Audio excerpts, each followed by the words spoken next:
Deuxième Guerre mondiale signale un nouveau tournant pour les États-Unis. Le hamburger a un avenir prometteur. Il s'apprête à devenir le choix numéro 1 des Américains. La technologie assure la prolifération du hamburger. Les nouvelles machines peuvent façonner, expulser et empiler 2000 hamburgers à l'heure. Et le hamburger convient bien à la nouvelle marotte des Américains, l'automobile. La voiture fait son apparition aux États-Unis durant les années 40. Elle transforme les habitudes des Américains. De plus en plus de ménages acquièrent une voiture familiale et la station-restaurant, ou drive-in, gagne en popularité. Des restaurants futuristes font leur apparition le long des autoroutes américaines, de vraies petites capsules spatiales munies de stationnement.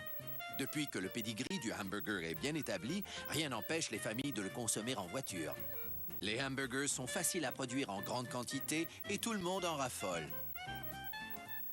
Le hamburger était le mets principal du drive-in.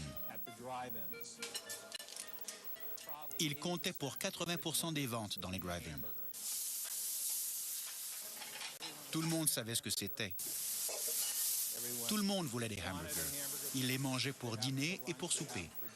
Le prix était raisonnable.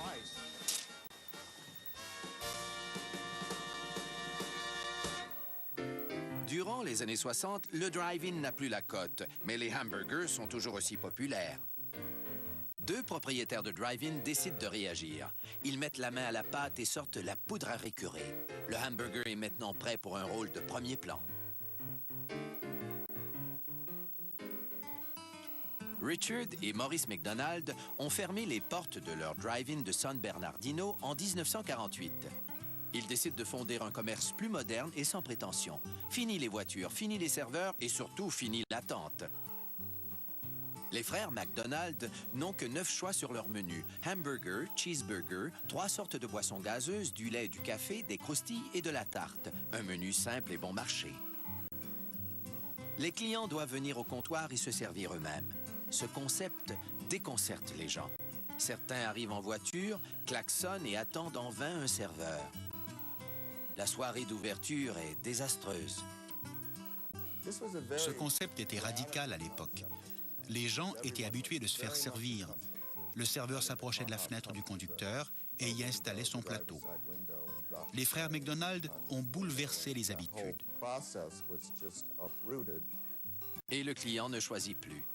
D'office, son hamburger est garni de ketchup, de cornichons et d'oignons. 7 mois après l'ouverture de ce premier restaurant McDonald's, les gens s'y ruent par centaines. 4 ans plus tard, les frères McDonald ont déjà vendu 21 franchises. Les affaires roulent bien chez McDonald's lorsque Ray Kroc, un ancien vendeur de lait frappé, achète les parts des frères McDonald en 1961. Sous la direction de Kroc, le hamburger va atteindre sa vitesse de croisière.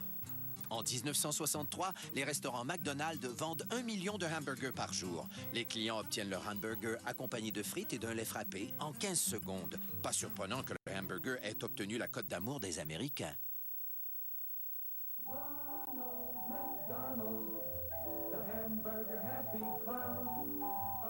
En 1967, le hamburger de McDonald's se transforme à nouveau.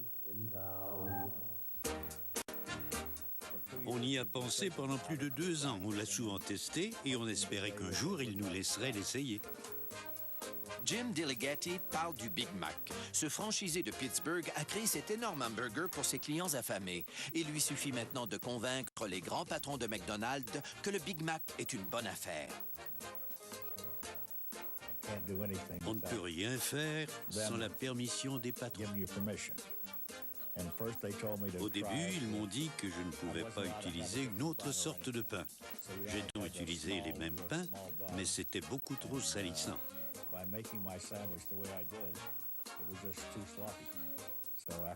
Après 2 jours, je me suis dit, tant pis, je suis allé acheter des gros pains sans leur permission.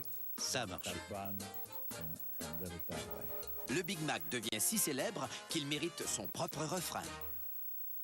To all beef patty, special sauce, lettuce, cheese, pickles, onions on a sesame seed bun. Say that again.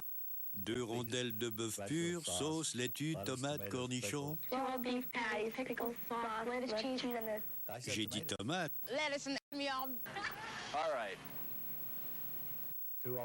2 rondelles de bœuf pur, sauce, laitue, fromage, cornichons, oignons.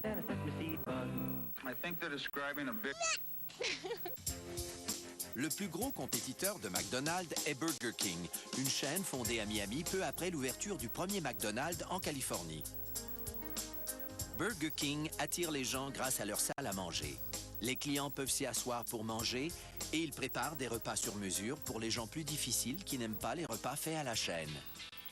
Vers la fin des années 60, les restaurants doivent effectuer des changements. Le prix du bœuf monte en flèche et la compétition dans le domaine du fast-food est féroce. La viande congelée avait déjà remplacé la viande fraîchement hachée. Ensuite, les lampes à rayons infrarouges ont fait leur apparition.